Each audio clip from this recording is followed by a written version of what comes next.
Bonjour Radia, bonjour chers téléspectateurs. Donc aujourd'hui, l'invité de la matinale, c'est Mme Menzou Saliha, directrice de la formation professionnelle dans la wilaya de Boumerdès.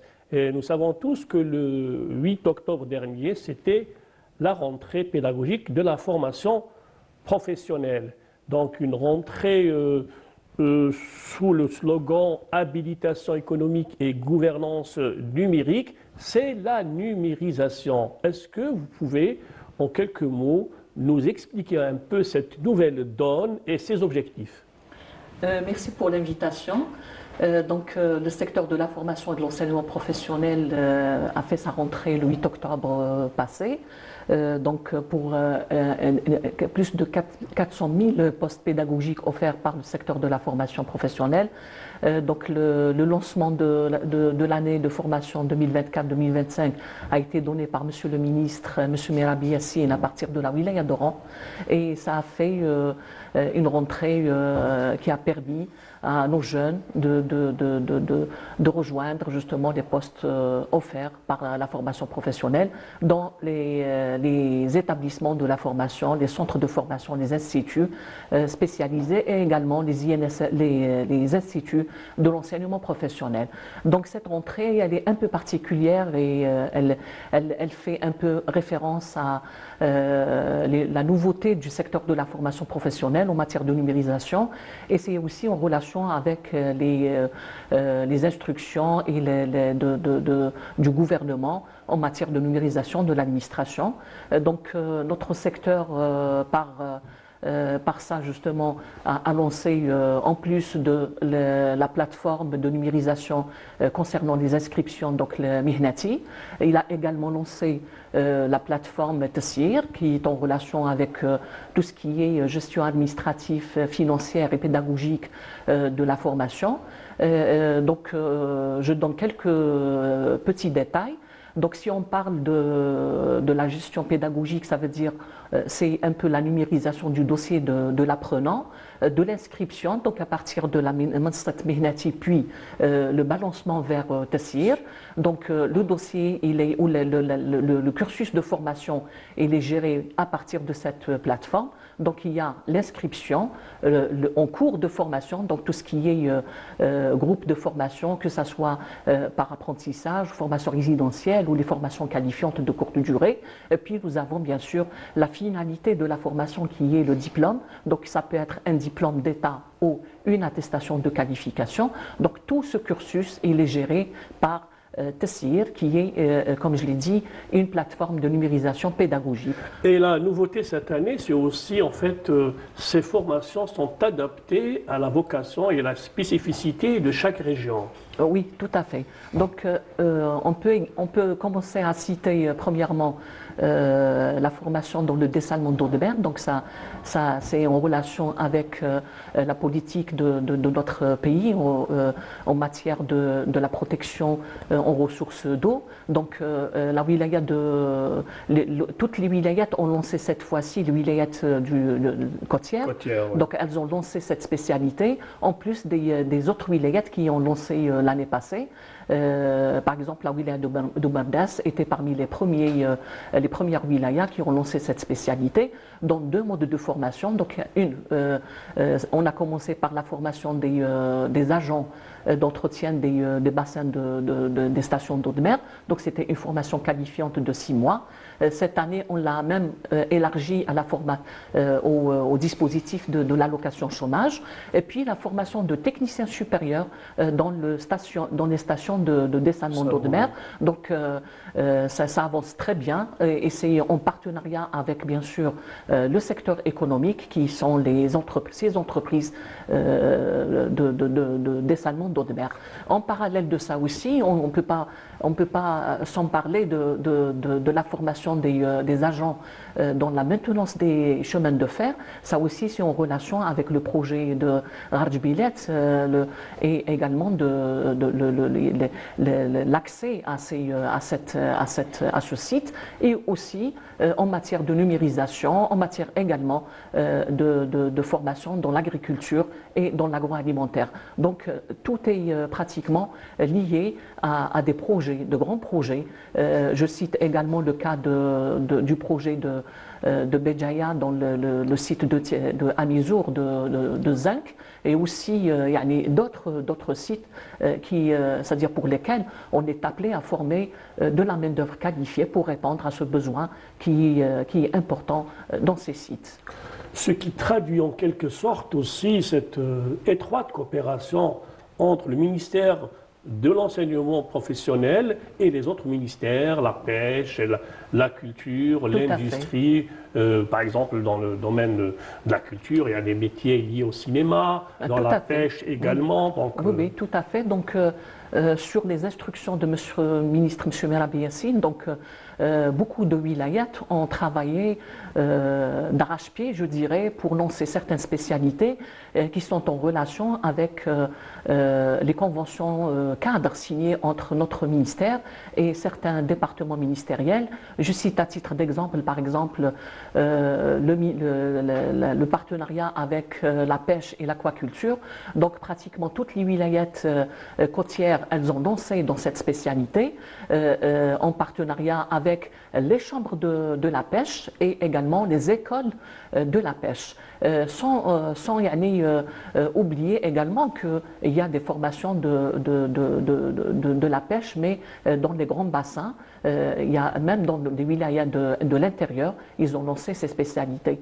À titre d'exemple aussi, le partenariat signé entre la formation professionnelle, la formation et l'enseignement professionnel et la culture, donc dans le domaine du cinéma, dans le domaine aussi de l'industrie graphique, et également, je donne l'exemple par exemple de Ouled Fayet, qui est quand même un établissement très connu dans ce domaine, qui fournit de la main-d'œuvre qualifiée pratiquement, y compris pour notre télévision.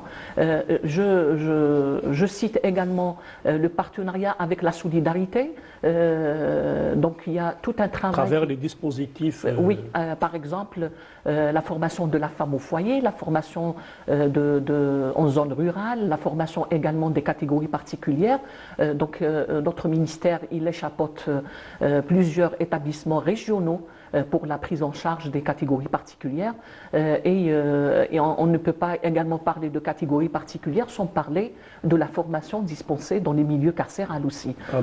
Donc, je dirais que notre ministère, il a lancé des spécialités qui répondent à un besoin social et également un besoin de notre environnement économique. Le ministre donc, de l'enseignement professionnel, M. Yassine Merabi, a intégré l'esprit de l'enseignement professionnel au cœur de l'employabilité. Est-ce que vous pouvez nous en parler un peu plus sur l'employabilité Oui, c'est-à-dire l'objectif de la formation professionnelle ou sa mission principale, c'est de former de la main-d'œuvre qualifiée.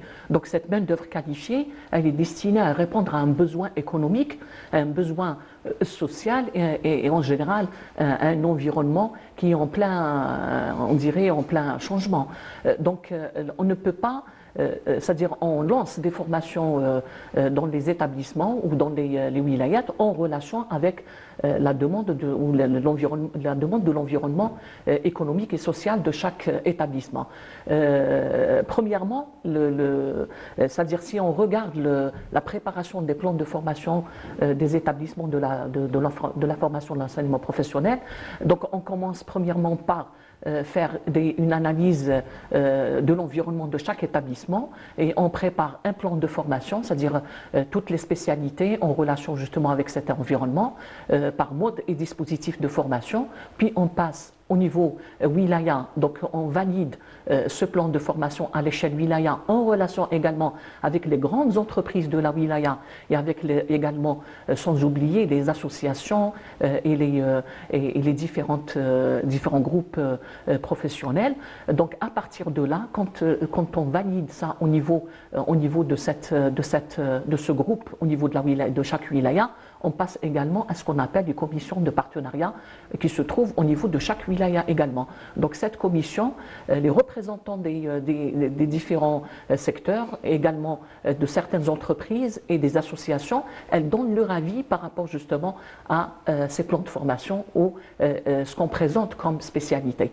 Bien sûr, ça veut dire que si on présente un plan de formation en relation avec le besoin social et économique, ça veut dire qu'on est dans cette perspective justement d'offrir aux jeunes une formation et bien sûr après une insertion professionnelle. Donc c'est ça notre objectif. Le ministère de la formation professionnelle prône aussi des valeurs comme l'inclusion et la citoyenneté, puisque beaucoup de formations qualifiantes sont destinées aux personnes aux besoins spécifiques. Tout à fait.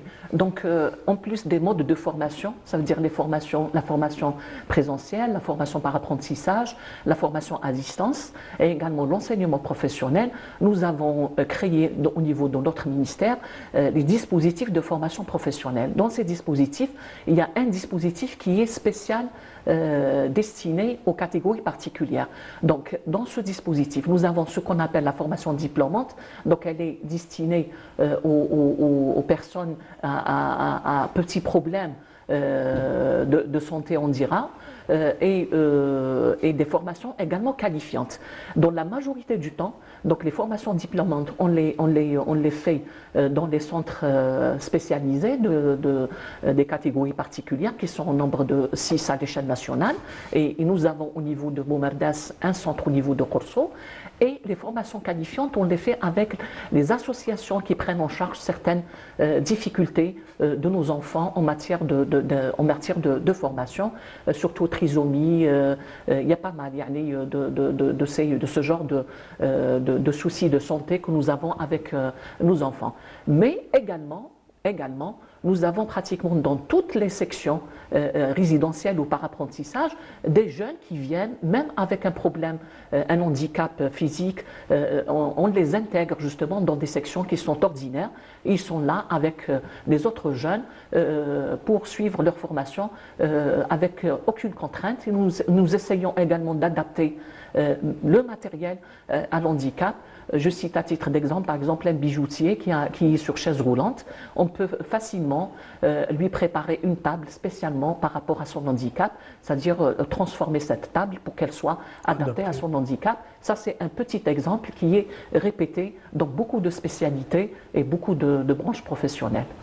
Et avant de terminer, donc, je rappelle que les inscriptions pour la formation professionnelle sont toujours en cours à travers la plateforme Mihnati. Je vous remercie, Madame Menzou Saliha, d'avoir accepté l'invitation de l'invité de la matinale. Merci. C'est à moi de vous inviter, de vous remercier. Bien sûr, on viendra, Inch'Allah, pourquoi pas. Justement, j'espère que vous serez notre invité au niveau de la wilaya de Boumerdès.